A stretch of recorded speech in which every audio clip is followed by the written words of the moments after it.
ध्यान पूर्वक सुनेंगे और समझेंगे। आज का जो सेशन है वो ज़्यादातर हमारा और आपका प्रश्न आंसर पे ही अधिक रखेंगे, है ना, जिससे कि आपके जो संशय हैं वो सब समाप्त हो जाएं। और वास्तविकता ये है कि 3 दिन में कोई बहुत गहरी चर्चा कर नहीं सकते, क्योंकि ये विषय बड़े गहरे हैं। इनकी चर्चा के लिए बहुत समय चाहिए होता है, और कम से कम इतना तो समय हो कि हर हफ्ते व्यक्ति रेगुलर समय दे। तो आज की चर्चा के बाद हम आप लोगों में मौका देंगे भक्तों को कि जो लोग आध्यात्मिक जीवन को गहराई से समझ करके अपने जीवन में उतारना चाहते हैं और बढ़ना चाहते हैं, वो लोग 64 क्लासेस और होंगी इसके बाद। 3 दिन का सेशन तो आपको प्रेरित करने के लिए है, आपको हिलाने के लिए है कि बहुत कुछ है, जितना तुम सोच रहे हो उतना ही नहीं है। लेकिन 3 दिन के बाद प्रॉपर 64 क्लासेस रहेंगी, उनका कोई शुल्क नहीं है। ये 300 रुपये जो आपसे लिए गए, इसका भी एकमात्र पर्पज ये था कि संसार में परख लिया जाए कि कौन व्यक्ति आना चाहता है। क्योंकि अगर ऐसे किसी से बोला जाता तो बहुत से वो बोल देते हाँ हाँ आएंगे, और हो सकता आते ही नहीं, और आते भी तो हम कितने लोगों की भोजन की व्यवस्था करते। तो इसका मूल उद्देश्य ये था, ये 300 रुपये जो आप लोगों से लिए गए, इनका एकमात्र उद्देश्य ये था कि जिससे प्रॉपर रजिस्टर्ड लोग हो सकें और वो आ सकें, और उनकी भोजन व्यवस्था और जो ये संचालन है, टेंट है, जो भी छोटी मोटी व्यवस्था है, उनमें आपके द्वारा जो सेवा की गई उससे सहयोग हो सके। तो 3 दिन का जो सत्संग है ये केवल आपको प्रेरणा देने के लिए है, आपको हिलाने के लिए है, आपको ये जानकारी देने के लिए है कि वास्तव में जितना केवल हम सुबह से उठते हैं, जॉब पर जाते हैं, काम करते हैं, शाम को आते हैं, सो जाते हैं, फिर सुबह निकलते हैं, फिर चले जाते हैं, और ऐसा करते ही करते कभी भी यमदूत आएंगे और कहेंगे भैया आपकी दौड़ बंद, अब यहीं तक थी, अब चलो, और आपकी सारी योजनाएं धरी रह जाएंगी, और मनुष्य जीवन जो मिला था उसका सदुपयोग बिल्कुल कर ही नहीं पाए। तो इससे ऊपर उठ कर के अपने सारे उत्तरदायित्व करते हुए, घर में रहते हुए, परिवार में रहते हुए, व्यवसाय में रहते हुए, आपको केवल भगवत भक्ति को समझना है, कुछ बुरी चीज़ों को छोड़ना है, कुछ अच्छी चीज़ों को अपने जीवन में ऐड करना है, और मनुष्य जीवन को सफल करना है। तो ये 3 दिन के सत्संग के बाद 64 क्लासेस, 64 क्लास का एक सत्संग और रहेगा।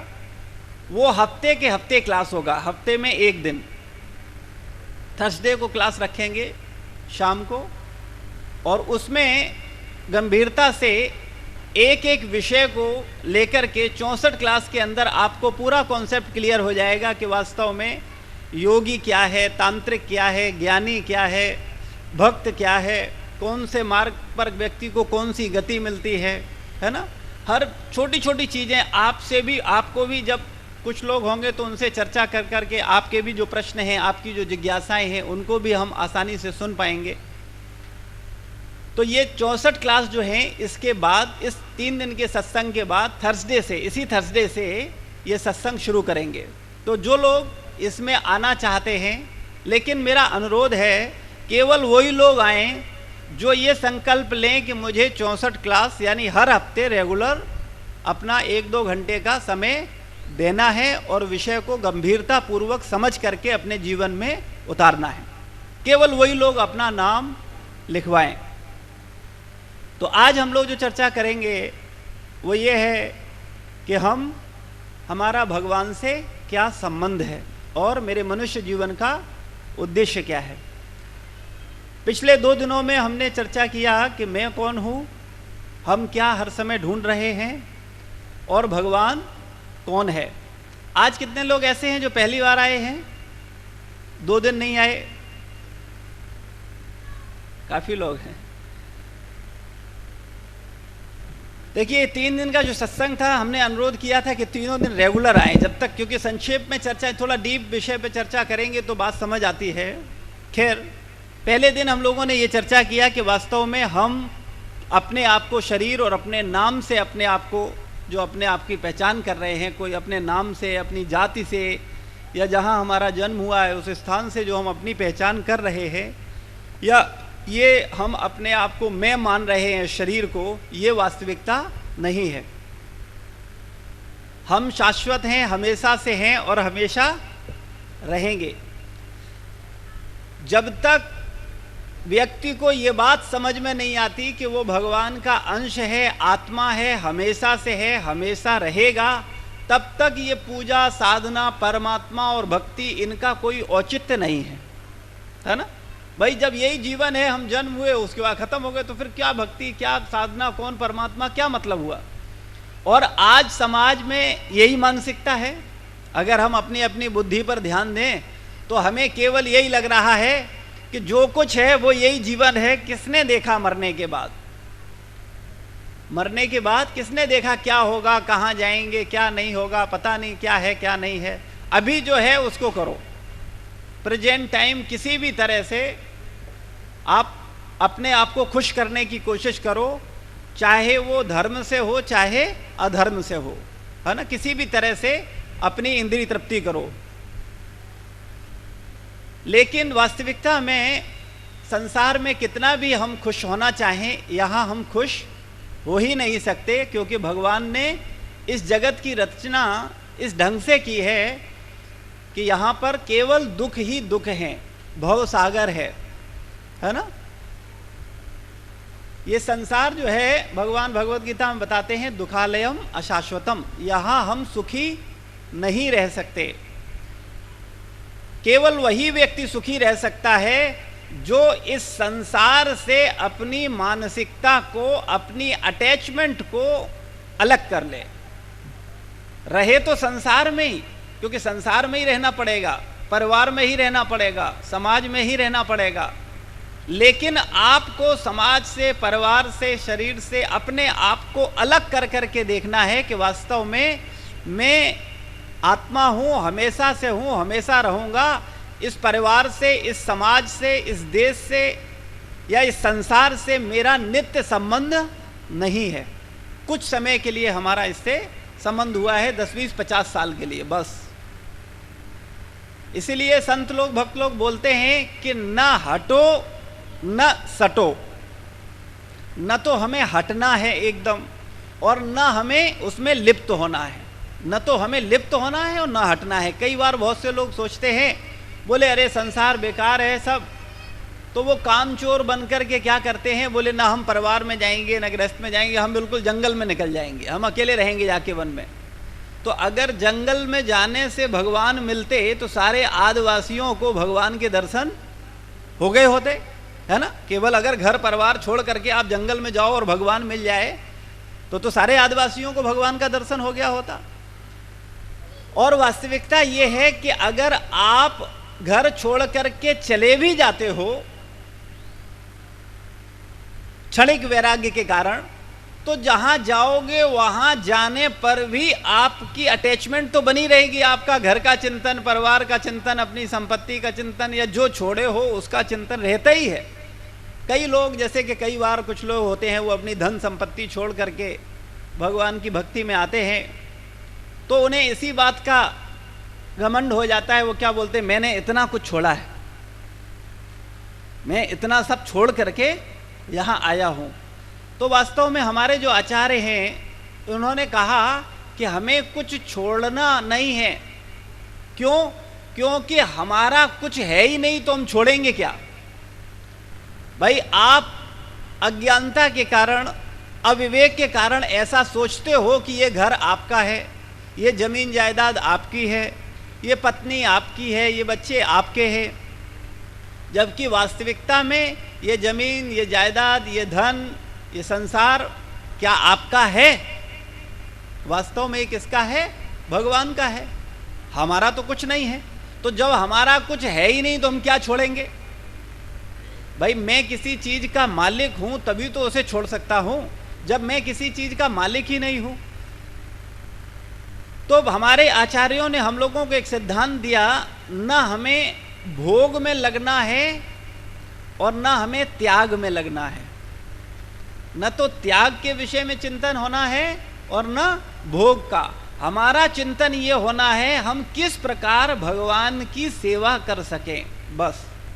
क्योंकि हम आत्मा हैं और परमात्मा जो है वो भगवान है। कल के सत्संग में हम लोगों ने ये भी चर्चा की कि देवी देवता तो 33 करोड़ हैं, लेकिन वो परमात्मा नहीं है। प्रत्येक जीव के हृदय में किसका निवास है? परमात्मा का। और परमात्मा गणेश जी नहीं है, परमात्मा शिव जी नहीं है, परमात्मा हनुमान जी नहीं है, परमात्मा किसी भी प्रकार के जो 33 देवी देवता हैं, दुर्गा देवी, कोई भी, या कोई बाबा या कोई भी गुरु, वो परमात्मा नहीं है। तो जो परमात्मा है उनसे हमारा संबंध हो, उनसे हमारा प्रेम हो। तो कौन परमात्मा है, इस पे भी चर्चा हुआ कि वो परमात्मा भगवान श्री कृष्ण है। और ये मैं नहीं कह रहा, क्योंकि मेरी कहने की कोई वैल्यू नहीं है, क्योंकि मैं कुछ कह रहा हूँ, आस्था संस्कार पे कोई बाबा कुछ और कह रहे हैं, तो कहीं कोई कुछ और कह रहा है, तो आम आदमी बड़ा कंफ्यूज होता है कि क्या सही है क्या गलत है। तो हमारे वैदिक शास्त्रों में, पुराणों में, वेदों में पूरा ज्ञान दिया गया कि वास्तव में परम भगवान कौन है। जैसा कि हमने चर्चा किया था कल कि हम मंदिर में जाते हैं तो हम दुर्गा देवी को देखते हैं, शेर पे बैठी हैं, शिव जी को देखते हैं, त्रिशूल धारण किए हैं, हनुमान जी को देखते हैं, गदा धारण किए हैं। तो उनके ये पहचान कि वो ऐसे हैं, इसके विषय में हमें कहाँ से पता चला? शास्त्रों से, वेदों से। तो वेदों में ही बताया गया कि वास्तव में परम भगवान कौन है, परमात्मा कौन है। तो उन परमात्मा परम भगवान की हमको भक्ति करनी है, उनसे प्रेम करना है, उनसे आसक्ति करनी है। एक प्रश्न उठता है, कई बार आप सबके मन में भी आता होगा, भगवान कण कण में है तो क्या जरूरत है मंदिर जाएं, है ना? भगवान तो कण कण में है। तो कई लोग बोलते हैं भगवान हृदय में ही है, अपने अंदर ही भगवान है, तो जो जरूरी थोड़ी है कि मंदिर जाओ आप, मंदिर जाने की क्या आवश्यकता। तो इसके लिए एक तर्क के बिहाफ पर हमें एक उत्तर दिया जाता है कि पानी सर्वत्र है, जल जो है वो सर्वत्र है, लेकिन फिर भी हमें जब प्यास लगती है तो फिर हम मटके के पास पहुंचते हैं, जहां नल हैंडपंप के पास पहुंचते हैं, कुएं के पास पहुंचते हैं, एक निश्चित स्रोत के पास पहुंचते हैं और वहां से पानी पीते हैं, जबकि पानी सर्वत्र है। हम ऐसा नहीं करते कि नहीं हम कहीं पर भी करें और अपनी प्यास बुझा दें। उसका एक प्यास बुझाने का एक तरीका है। दूसरा, श्रीमद् भागवत में कल हमने चर्चा किया कि भगवान का 3 प्रकार से साक्षात्कार होता है, ब्रह्मात्मेति, परमात्मेति, भगवानति शब्दते। ब्रह्म के रूप में, परमात्मा के रूप में और भगवान के रूप में।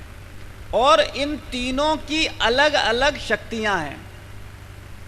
ब्रह्म जो है वो परमात्मा का ही निराकार प्रकाश है, भगवान का जो अनंत प्रकाश निकल रहा है, अंग कांति जो है वो ब्रह्म है। परमात्मा भगवान का ही अंश है, भगवान नहीं है। जो हमारे हृदय में परमात्मा है वो भगवान का ही अंश है। जैसे गर्भोदक्षाई विष्णु भगवान के अंश हैं, महाविष्णु जिनके सांस लेने पर अनंत ब्रह्मांड प्रकट होते हैं, ये भी क्या हैं? भगवान के अंश हैं। तो इसी प्रकार से जो परमात्मा हैं हम सबके हृदय में है, हम सबके, सभी जीवों के, केवल मनुष्यों के ही नहीं, जितने भी जीवात्माएं हैं, कीड़े से लेकर के 84 लाख जो योनियां हैं, उन सब के हृदय में परमात्मा का निवास है। तो वो जो परमात्मा हैं वो भी भगवान के अंश हैं, पूर्ण भगवान का साक्षात्कार नहीं है। पूर्ण भगवान जो है वो कैसे हैं? 2 भुजाओं में बांसुरी लिए हुए, मोरपंख धारण किए हुए, त्रिभंग रूप में भगवान खड़े होकर के बड़े सुंदर लगते हैं, है ना? या भगवान राम के रूप में धनुष बाण धारण किए। राम में और कृष्ण में कोई भेद नहीं है, बल ऐसे समझ लीजिए जैसे एक डीएम घर पर है और ऑफिस में है। अगर आप डीएम से ऑफिस में मिलने जाते हो तो मर्यादा से बैठोगे, है ना? और अगर उसी डीएम के घर पर जाते हो तो वो लुंगी लगाए बैठा हुआ है, कुछ खा रहा है, आप भी बैठ गए साथ में, आपका अगर घनिष्ठ संबंध है तो आप उसके साथ आप भी खा रहे हो मिल करके। वो कृष्ण और राम है। राम का मतलब मर्यादा, ऑफिस वाला डीएम, है ना? और घर वाला डीएम मतलब कृष्ण, कोई मर्यादा नहीं। आप प्रेम से मिलिए, उनके साथ बात करिए, उनको जूठा खिलाइए, उनका जूठा खाइए, कोई मर्यादा नहीं है। भगवान केवल प्रेम के भूखे हैं, केवल और केवल उनको क्या चाहिए?